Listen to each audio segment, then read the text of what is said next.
പാലക്കാട് നഗരത്തിൽ വിൽപ്പനയ്ക്കായി എത്തിച്ച കഞ്ചാവ് എക്സൈസ് സംഘം പിടികൂടി.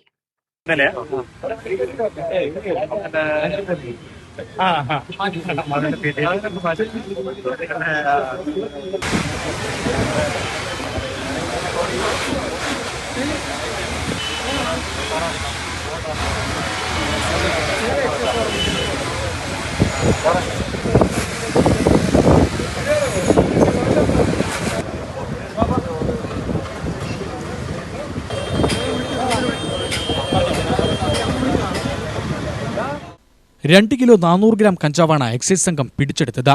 സംഭവത്തിൽ ഒഡീഷ സ്വദേശിയായ സന്തോഷ് കൻഹാർ അറസ്റ്റിലായി. ഒഡീഷയിൽ നിന്ന് പാലക്കാട്ടേക്ക് വിൽപ്പനയ്ക്കായി കഞ്ചാവ് എത്തിച്ചതാണെന്നാണ് എക്സൈസ് സംഘത്തിന്റെ പ്രാഥമിക കണ്ടെത്തൽ.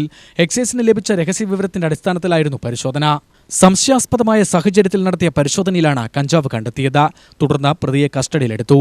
പാലക്കാട് നഗരത്തിലും പരിസര പ്രദേശങ്ങളിലും ലഹരി വസ്തുക്കളുടെ വിൽപ്പനയും വിതരണവും തടയുന്നതിനായി പരിശോധന ശക്തമാക്കിയതായി എക്സൈസ് വകുപ്പ് അറിയിച്ചു. ഇതര സംസ്ഥാനങ്ങളിൽ നിന്ന് ലഹരി വസ്തുക്കൾ എത്തിച്ച ജില്ലയിൽ വിതരണം ചെയ്യുന്ന സംഘങ്ങളെ കണ്ടെത്തുന്നതിനും പരിശോധന വ്യാപിപ്പിച്ചിട്ടുണ്ട്. ലഹരി വസ്തുക്കളുടെ കടത്തും വിൽപ്പനയും തടയുന്നതിനായി എക്സൈസ് വകുപ്പ് നടപ്പാക്കുന്ന ഓപ്പറേഷൻ തണ്ടർ നടപടികളുടെ ഭാഗമായാണ് വ്യാപക പരിശോധന നടക്കുന്നത്. UTV news, Palakkad.